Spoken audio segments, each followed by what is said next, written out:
Right, ladies and gentlemen, we're joined by head coach Steve Cherundolo. Steve, to start off, couple days, or a week to prepare for this match, second leg Philadelphia. Can you tell us how the team's been preparing to take on the second leg? I think as for all the teams in this competition, after each game, recovery is the first thing you take care of, and that's no different for us. I think we've done a good job of physically recovering. And then tactically and mentally, we have reviewed what went well the other night in Philly and what didn't go well the other night in Philly. And we feel we are well prepared for tomorrow's match at home. And we are in a good position to advance to the finals, but there's still a lot of work and a very good opponent on the other half of the field tomorrow night. So we'll go straight into questions. Anyone, Michele, go ahead. Coach, I know you like to focus on your team, but today Team Cody confirmed that Jose Martinez was out. He said post game that he believed that you guys got the equalizer because Jose was in the field and he's a very important player. How does his absence change something for you? For us, it doesn't change. We have the same. We'll have the same mentality, the same game plan. Yes, he's a very good player and he's an important player for Philadelphia. So it's really more of a question for them how it affects them. But it doesn't change our approach. Preparations out of a game this weekend. Steve, how are you doing? Preparations that you've had with the MLS relieving you of a game this weekend. How did you make the most out of that?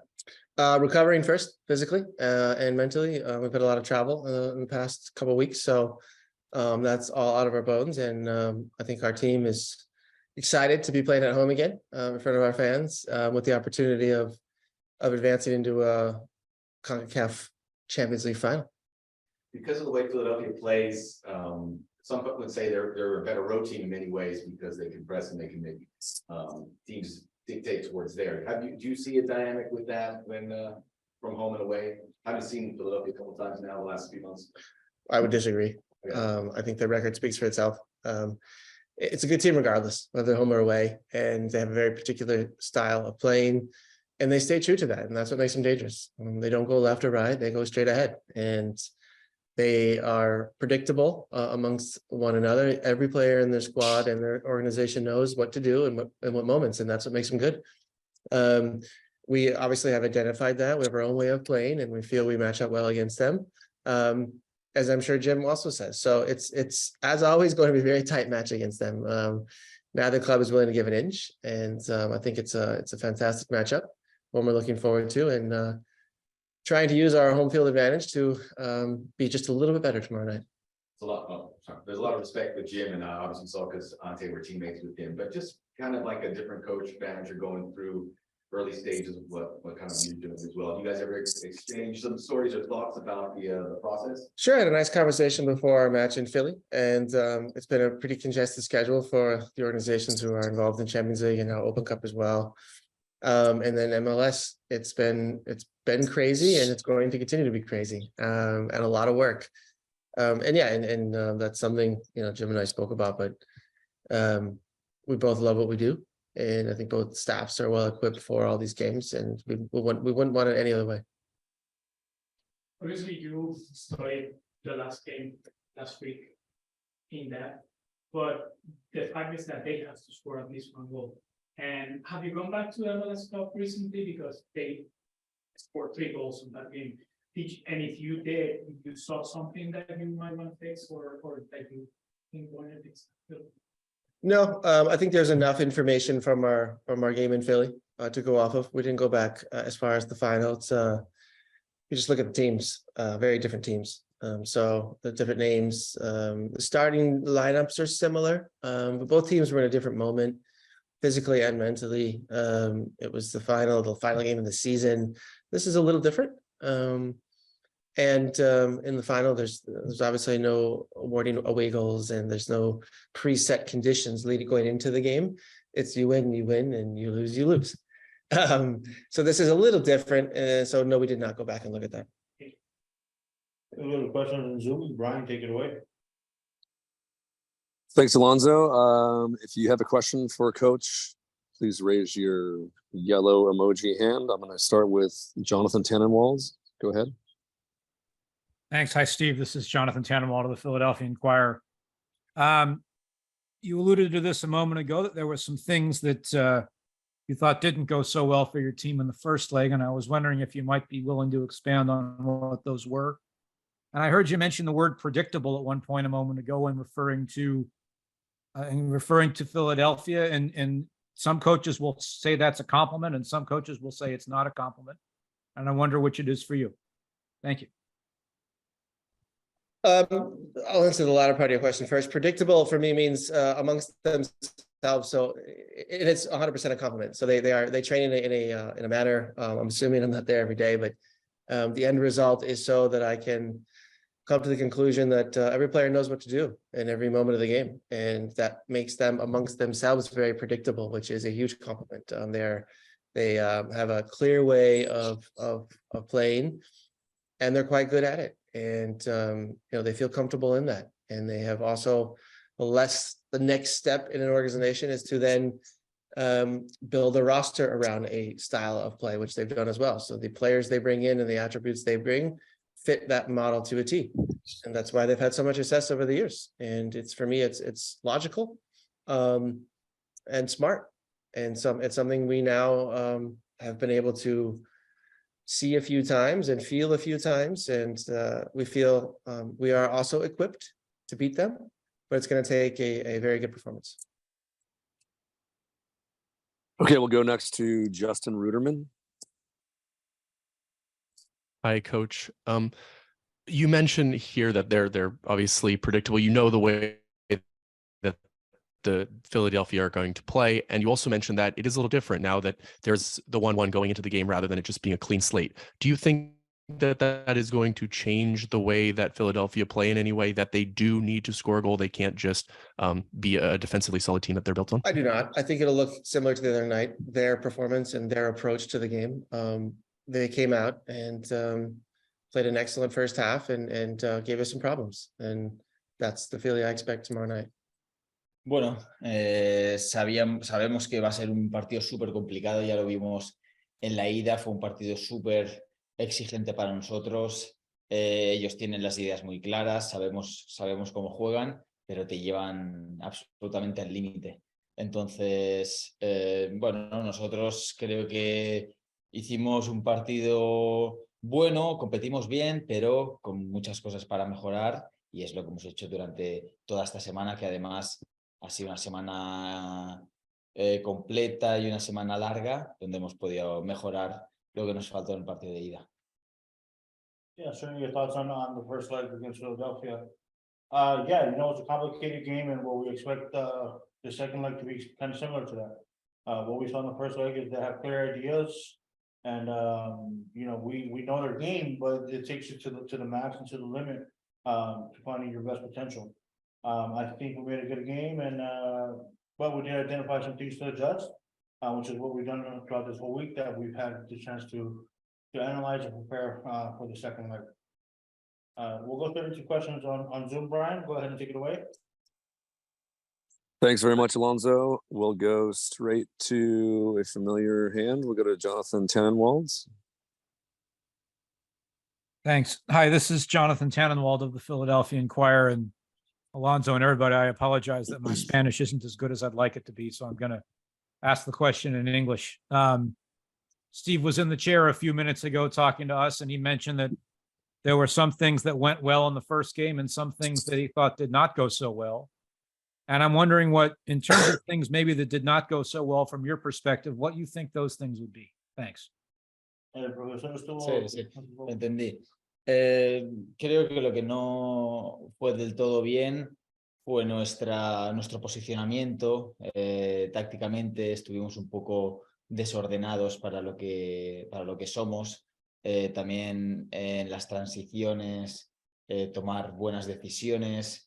Siempre yo creo que nos precipitábamos mucho, queríamos ir demasiado directos y un poco eso, también alguna vigilancia ofensiva para controlar a sus 2 delanteros que estuvieron muchas veces unos contra los centrales, que hicieron un partido excelente, y bueno, un poquito por ahí. Bueno, sobre todo ser más fieles a lo que somos nosotros. Yeah, and I think it could have been a bit of our positioning. You know, maybe be a bit more organized for our liking. Transition and the decision making was maybe a bit rushed, or too direct, like again, from our style. I think overall, also just maybe containing some of their forwards, in bits and parts of the game, and overall just being truthful to our game and maintaining. I think we needed to keep a bit more of our game and our gameplay, in that first, like.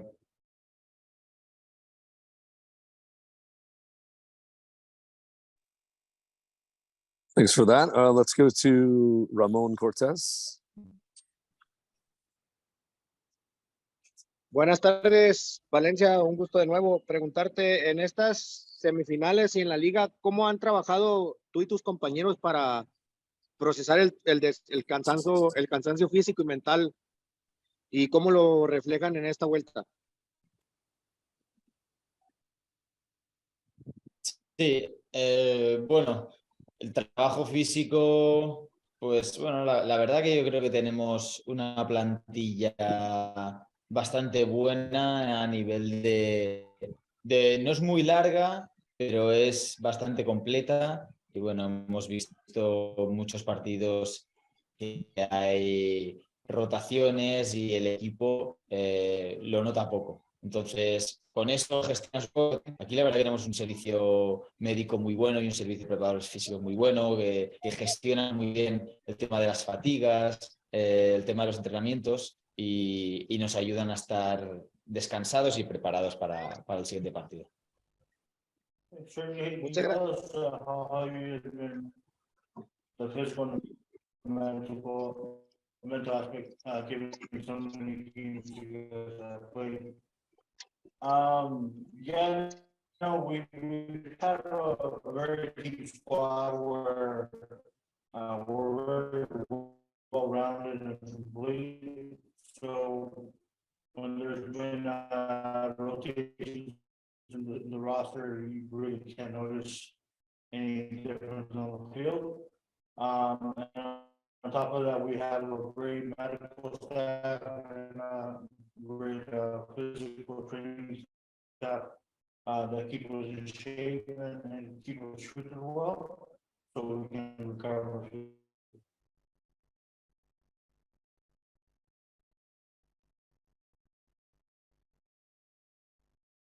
Next question, Brian.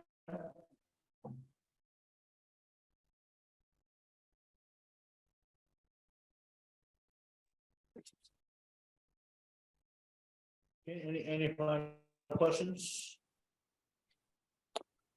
Sorry about that. Let's go to, I was on mute. Let's go to Daniel Olea. Go ahead. ¿Qué tal, Sergi? Muy buenas tardes. Preguntarte, primero que nada, el primer partido se jugó con mucha ansiedad. ¿Crees que el estar en casa en este segundo partido... Go ahead.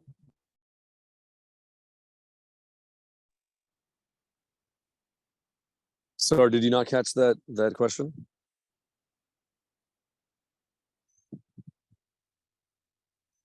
Can you hear me? I heard. All right, sorry for that technical difficulty there. We had a feed go out. Let's try to pick up where we left off with the question from Daniel Olea, and then Josh Gross, you'll be next. ¿Qué tal, Sergi? Muy buenas tardes. Saludándote, preguntándote primero que nada, el primer partido se jugó con mucha intensidad y como lo mencionaste, quizás un poco desordenado tácticamente. ¿Crees que al final de cuentas este segundo partido se juegue más frío y calculado, teniendo en cuenta que se juega en casa y en realidad lo que importa es el resultado? Sí, puede ser. Puede ser que al principio sea un poco más calculado, pero la verdad que no lo creo. No lo creo más que nada porque ellos tienen la urgencia, ellos van a venir a presionarnos muchísimo desde el principio, a intentar meter un gol porque 100% tienen que meter uno. Entonces, Eso hará que el partido se abra, nosotros también nos sentimos cómodos con las transiciones, entonces yo creo que también creo que va a poder ser un partido con mucho ritmo y pese a la importancia que tiene, va a ser un partido con mucho ritmo y con mucha transición, mucho duelo individual y va a ser parecido, pero esperemos que nosotros estemos un poquito mejor con balón y como decía antes, más ordenados y yo creo que nos irá bien. Finalmente, desde tu punto de vista, el hecho de que sean los dos equipos que jugaron la final el año pasado, ¿crees tú que signifique exactamente una continuación de lo que viene siendo la MLS, que equipos no sucede como en la Liga Mexicana, que llega el último puede quedar campeón, simplemente es un seguimiento a un trabajo que se sigue con constancia? Sí, sí, sin duda. Sin duda, yo creo que tanto ellos como nosotros, yo no estaba, pero seguro que todo el mundo lo tiene en la cabeza eso, ya los jugadores se conocen mucho entre ellos, hace que los partidos sean muy, muy disputados, muy competidos y sí, sin duda yo creo que también es un factor importante que ellos vuelvan aquí, que fue donde disputaron la final y donde la perdieron. Entonces, vamos a ver también ese factor emocional y a ver qué influencia tiene en el partido. Yeah, two-part question from Daniel. First one on the match and how he thinks the match will play out. Yeah, I think Philadelphia has urgency to score, so it'll call for an open match where it'll provide a lot of opportunity for a lot of rhythm, a lot of transition, maybe a lot of individual duels. So it'll be similar to last game, but I think if we adjust on those things that I mentioned where we needed to adjust, I think with more ball control, more possession on our part, I think that'll be good for us. Second part, would this be basically a rematch of the final or same atmosphere? Yeah, I think both teams have it in mind. I mean, I wasn't around when we played the final, but players know each other, the teams know each other very well. So it makes it for a very disputed game, given it's been and I think possibly could be a factor that the fact that they're returning to BMO Stadium, the place where they faced us and lost the final. Hopefully that could be a mental factor as well. Thanks for that double translation, Alonso. Let's go to Josh Gross. Go ahead. Hey, thank you for the time. Sergey, in the previous Concacaf Champions Leagues, you returned home up 3-0. You're 1-0 this time. How does that influence the energy or the anticipation of this match? Just the slimmer margin. And I have a follow-up question after that. Thank you. Contra Vancouver pudieron venir con la ventaja de 3-0, un marcador más pequeño al 1-1 con un visitante. Dado esa ventaja mínima, ¿cómo viene el grupo? Intento en inglés. Yes, the two matches before, we went to our stadium with 3-0, and it's true, it will be very different, but we are prepared. We knew before the game in Philly start that it will be like this. It will be a close game. It will be a very competed match, and we are prepared for that. We are prepared. It's not, and we like this. You as a player, you never want to play a match with 3-0 in the first leg. You want that kind of matches, and we are prepared for them. Thanks for that. And it's only 1-0, and you talked a lot on the call about wanting to play more your style, more possession, more control. What makes Philadelphia difficult? Because you do that against most teams. What has made Philadelphia difficult to do that, and how do you overcome that? Yes, it's so difficult because they play with the diamond in the midfielder, and they press us 1v1. It's so difficult, and after when they recover the ball, they play with the two strikers that they go forward to our box, and yes, it's very difficult team to play against. We saw last year they arrived at the final, and yes, but we know them, and they know us. So it will be a difficult match, as we said, with a lot of individual duels, and yes, it's very difficult team. They press very well, but I think we will do some adjustments in the game that will give us more space and more time to take better decisions. Thank you. Thank you.